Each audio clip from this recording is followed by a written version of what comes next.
नमस्कार। आज के इस गहरे विश्लेषण में हम अमेरिका और ईरान के बीच चल रहे इस बेहद जटिल टकराव को डिकोड करेंगे।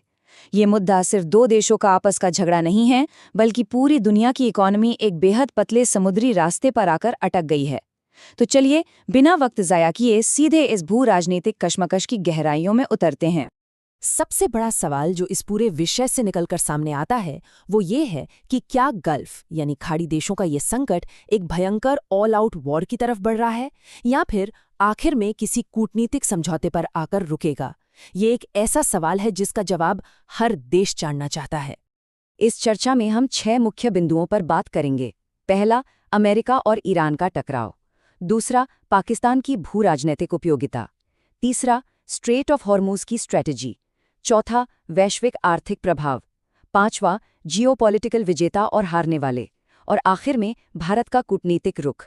तो सबसे पहले बात करते हैं भाग 1 की, अमेरिका और ईरान का टकराव। आखिर अमेरिका इस तरह के कॉन्फ्लिक्ट्स को कैसे हैंडल करता है? ध्यान देने वाली बात यह है कि अमेरिका पूरी दुनिया को अलग अलग मिलिट्री कमांड्स में बांटकर देखता है ताकि अपना दबदबा बनाए रख सके। मिडिल ईस्ट के लिए उनका सेंटकॉम यानी सेंट्रल कमांड है, लेकिन एक सच्चाई ये भी है कि अमेरिका अकेले ग्राउंड ऑपरेशंस नहीं करता। ग्राउंड सपोर्ट के लिए वो हमेशा लोकल फोर्सेस और गठबंधनों पर निर्भर रहता है। ये उनकी हेजेमनी को बिना अपने सैनिकों को खोए बनाए रखने की स्ट्रैटेजी है। अब आते हैं दूसरे भाग पर, पाकिस्तान की जियोपॉलिटिकल उपयोगिता। यहाँ एक अनएक्सपेक्टेड प्लेयर की एंट्री होती है। इतिहास गवाह है, अमेरिका को जब भी इस क्षेत्र में जरूरत पड़ी है, पाकिस्तान एक बहुत ही क्रूशल प्रॉक्सी प्लेयर बनकर सामने आया है। अगर अमेरिका को ईरान या उसके आसपास ग्राउंड ऑपरेशन करना हो तो पाकिस्तान उनके लिए एक बेहद जरूरी लॉजिस्टिकल ग्राउंड रूट बन जाता है। सिर्फ यही नहीं, CIA के लिए पाकिस्तान की ISI एक वाइटल इंटेलिजेंस हब का काम करती है। और इस ताज़ा संकट में वहां के आर्मी चीफ आसिम मुनीर को एक मुख्य डिप्लोमैटिक मैसेंजर के रूप में आगे किया गया है, जो दोनों पक्षों के बीच मैसेजेस पहुंचा रहे हैं। तीसरा भाग, स्ट्रेट ऑफ हॉर्मुज की स्ट्रैटेजी, जो अब इस पूरे स्टैंड ऑफ का सबसे बड़ा ब्रह्मास्त्र बन चुका है। स्ट्रेट ऑफ हॉर्मुज कोई खुला अनंत समुंदर नहीं है, ये एक बेहद नैरो और सकरा बॉटलनेक है। सोचिए, ओमानी साइड की तरफ सिर्फ 2 शिपिंग लेन्स हैं और उसके ठीक ऑपोजिट लारक आइलैंड की तरफ भी सिर्फ 2 ही लेन्स हैं। कोस्टल किनारों पर पानी इतना उथला है कि बड़े ऑयल टैंकर्स को इन्हीं गिने चुने और प्रिडिक्टेबल रास्तों से गुजरना पड़ता है। इनकी इस मजबूरी ने इस रास्ते को एक रणनीतिक ट्रैप बना दिया है। यहाँ पर विशेषज्ञों द्वारा बताया गया एक आंकड़ा बहुत मायने रखता है, और वो है 13।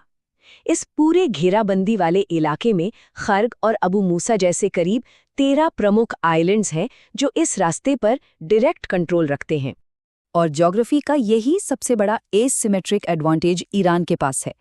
इस रास्ते से गुजरने वाले जहाज़ों को रोकने के लिए ईरान को इन 13 में से सिर्फ किसी एक आइलैंड पर अपने ड्रोन्स या मिसाइल्स तैनात करने की ज़रूरत है। लेकिन दूसरी तरफ, अगर अमेरिका जैसे मिलिटरीली सुपीरियर सुपर पावर को ये रास्ता सेफली खुलवाना है तो उन्हें 13 के 13 आइलैंड्स पर कब्जा करना पड़ेगा। ये प्रैक्टिकली एक असंभव और बेहद नुकसानदायक ग्राउंड इन्वेजन होगा। तो आखिर इस फेस ऑफ में दोनों पक्ष चाहते क्या हैं? शुरू में अमेरिका का लक्ष्य था ईरान में रेजिम चेंज, उनके न्यूक्लियर एसिड्स को ख़त्म करना और अंडरग्राउंड मिलिट्री साइलोस को तोड़ना। वहीं ईरान का एम बिल्कुल बेसिक था, अपनी सत्ता यानी रेजिम को बचाना और विरोधी नेताओं पर भारी पॉलिटिकल और इकोनॉमिक कॉस्ट इम्पोज करना। अगर हम वर्तमान स्थिति देखें तो ये साफ पता चलता है कि ईरान अपने इन बेसिक सर्वाइवल गोल्स में ज़्यादा सफल रहा है, जबकि अमेरिका को अपने कई शुरुआती लक्ष्यों से पीछे हटना पड़ा है। इस टकराव को फ्यूल करने में दोनों तरफ के पॉलिटिकल नारों का भी बड़ा हाथ है। एक्सपर्ट्स कहते हैं कि दोनों पक्ष अपने एक्सट्रीम पोजीशंस पर टिके हैं। एक तरफ ईरान की तरफ से डेथ टू अमेरिका और डेथ टू इजराइल जैसे नारे बुलंद किए जाते हैं, वहीं इजरायली पर्सपेक्टिव में ग्रेटर इजराइल की बात की जाती है, जिसमें जॉर्डन रिवर से लेकर समुद्र तक के कंट्रोल का जिक्र होता है। दोनों ही पक्ष बेहद आक्रामक है और पीछे हटने को तैयार नहीं दिखते। चौथा भाग, ग्लोबल इकोनॉमिक टोल, यानी इस मिलिट्री स्टेलमेट का दुनिया की अर्थव्यवस्था पर आखिर क्या असर पड़ रहा है। इस असर की भयंकरता को समझने के लिए $156 के इस आंकड़े पर गौर करना जरूरी है। एक समय ऐसा आया जब इंडियन ऑयल बास्केट का दाम $156 पर बैरल के भयंकर पीक पर चला गया था। जब उस पतले समुद्री रास्ते पर रुकावट आती है तो ग्लोबल ऑयल प्राइसेस आसमान छूने लगते हैं। ये संकट सीधे तौर पर हर आम इंसान की जेब पर असर डालता है। लेकिन एक बात और ध्यान रखनी होगी कि ये ब्लॉकेड एक दो-धारी तलवार है। ईरान भले इस स्ट्रेट को हॉस्टेज बनाकर दुनिया को परेशान कर रहा है, लेकिन ऑयल एक्सपोर्ट ना कर पाने के कारण ईरान को खुद रोजाना लगभग $400 मिलियन का आर्थिक नुकसान उठाना पड़ रहा है। ये अपने आप में एक बहुत बड़ी ब्लीडिंग है जो ईरान सह रहा है। 5वां भाग, जियोपॉलिटिकल विजेता और हारने वाले। इस केओस का आखिर फायदा किसका हो रहा है और नुकसान किसका? इस विवाद में जो देश डायरेक्टली शामिल नहीं हैं, वो सबसे बड़े विनर्स निकल कर आ रहे हैं।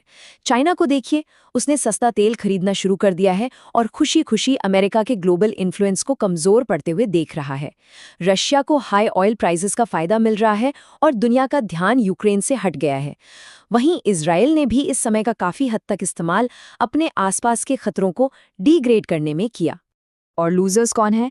सबसे बड़ा नुकसान उठा रहे हैं ग्लोबल इंपोर्टर्स, यानी यूरोप और एशिया के देश, जिन्हें क्रशिंग एनर्जी कॉस्ट झेलनी पड़ रही हैं। दोनों तरफ की आम जनता यानी लोकल पॉपुलेशंस इस वायलेंस का सबसे ज्यादा ब्रंट फेस कर रही हैं।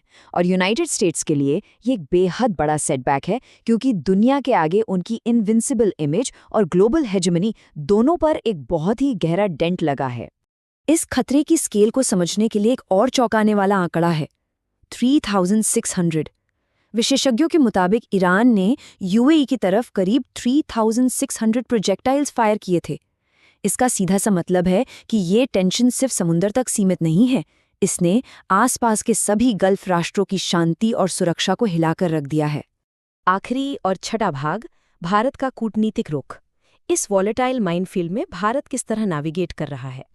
एक समय था जब दुनिया भारत और पाकिस्तान को एक ही तराजू में तोलती थी, लेकिन आज भारत ने पूरी तरह से डिप्लोमैटिक डिहाइफनेशन अचीव कर लिया है।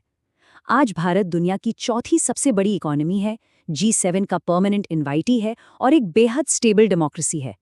वहीं पाकिस्तान आर्थिक संकट और आतंकवाद की वजह से हेविली स्क्रूटनाइज्ड है। इसलिए दुनिया के मंच पर आज भारत की आवाज का एक अलग ही वजन है। भारत की डिप्लोमेसी इस मुद्दे पर बेहद बैलेंस्ड लेकिन फर्म है। भारत क्लियरली डिमांड करता है कि स्ट्रेट ऑफ हॉर्मुज अनकंडीशनली खुला रहना चाहिए। दुनिया के किसी भी देश को इन अंतर्राष्ट्रीय जलमार्गों पर यूनिलैटरल टोल या टैक्स लगाने का कोई हक नहीं है और भारत इसे नहीं मानेगा। साथ ही रास्ता निकालने के लिए भारत लगातार यूएई, सऊदी अरेबिया, कतर और यहाँ तक कि ईरान के नेताओं के साथ एक्टिवली बातचीत कर रहा है। इस पूरी डिप्लोमैटिक स्ट्रैटेजी का सार इस एक विचार में छिपा है, अगर राष्ट्रीय हितों की रक्षा करनी है तो कभी कभी प्रतिद्वंदियों के साथ भी हाथ मिलाना पड़ता है। डिप्लोमेसी में कोई परमानेंटली दुश्मन नहीं होता।